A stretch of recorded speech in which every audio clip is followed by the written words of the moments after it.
Hello, it's me again.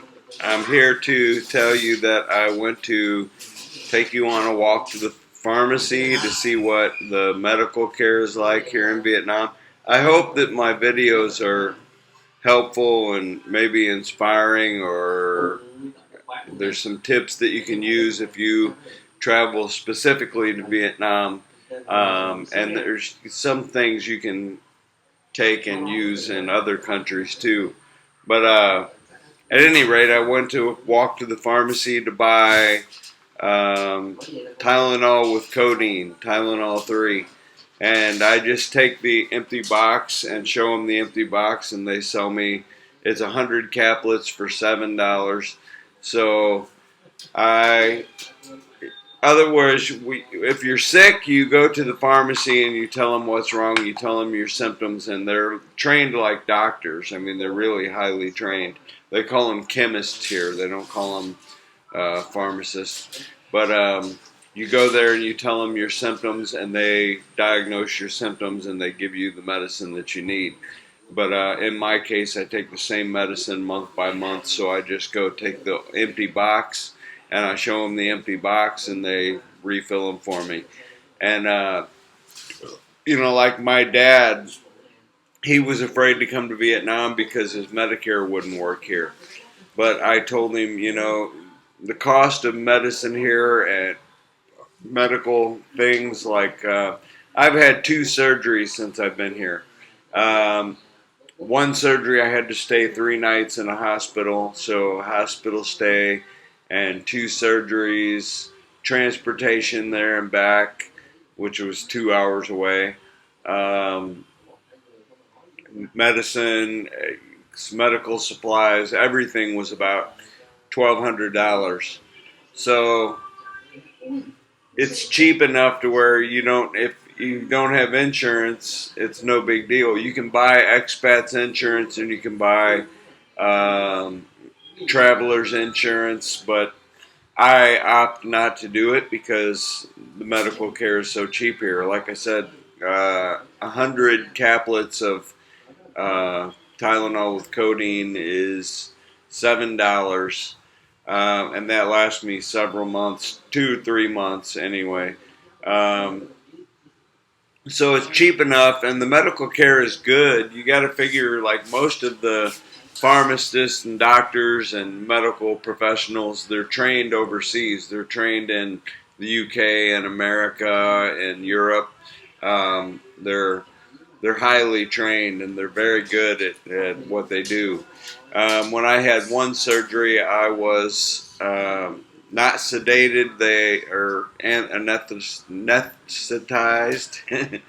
They gave me an epidural, so I couldn't feel anything from the waist down. An epidural, I've heard, was like, I mean, that's just like the worst thing that could ever happen to you. To me, it wasn't that bad. It was just a small jab in my back and numb from the waist down, and they did the surgery with me awake, and I can't complain. I didn't have any problems.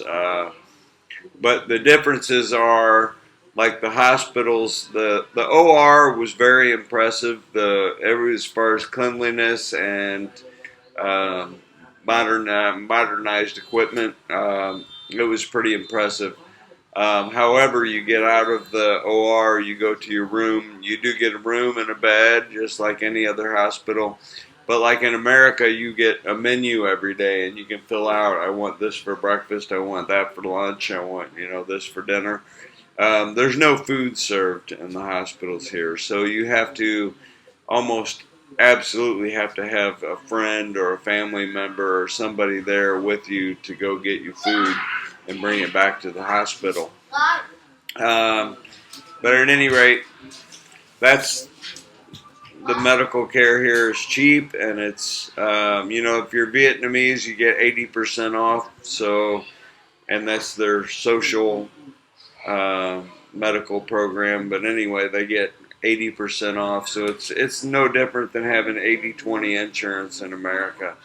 But at any rate, I went on this walk, and if you don't know who Boss is my stepson. he has been known as Boss since he was a baby. His name is Anwak, but he is Boss to us and to everybody that knows him. Boss had to call me every 2 minutes to make sure he knew where I was at and what I was doing, which is pretty typical when I leave the house.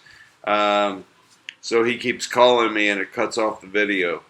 So I couldn't make a video walking. But anyway, I went to the first pharmacy, which is a smaller pharmacy, the normal one that I go to. And I got there and they were locked up. They've got big garage doors on all businesses here. That's pretty common. And they padlock them at the bottom. But I got to that pharmacy and it was closed due to the pandemic during the lockdown. Signs on the door saying that they were closed, and I went from there to a bigger, newer pharmacy that just opened up a couple of months ago, just around the corner from my house, and they had the garage door open about a foot, and they were selling underneath the garage door to locals, and I tried to buy my medicine, and they told me, no, go away, and the universal symbol for go away, no, and so I couldn't buy my medicine. Came back to the house and Long got on the phone and found a shipper, or they call them shippers. They drive around on motorbikes and deliver things to people's houses that they need. And I don't know how they bought the medicine. I don't know. I guess they bought it under the door, like a lot of the people are doing. But at any rate, that's what's going on. I hope these videos are helpful to you. I hope you come to Vietnam, and I can assure you places for very cheap or free to stay, free in a homestay where they cook your food and supply all of your food, your bed, everything is covered. And that is if you come to my town, the town that I live in, Trang Bang Town. So I hope you come here.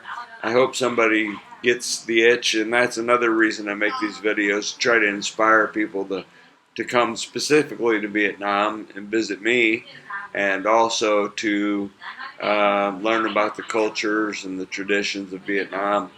I hope you come here. I hope this gets into somebody's brain to to make a trip. Hopefully I'll see you all soon. Have a good day. Hopefully I'll get my medicine here in the next couple hours. Long cooked cheese sticks, mozzarella, fried mozzarella sticks. So I'm good to go. Anyway, over and out. Peace. Have a good day.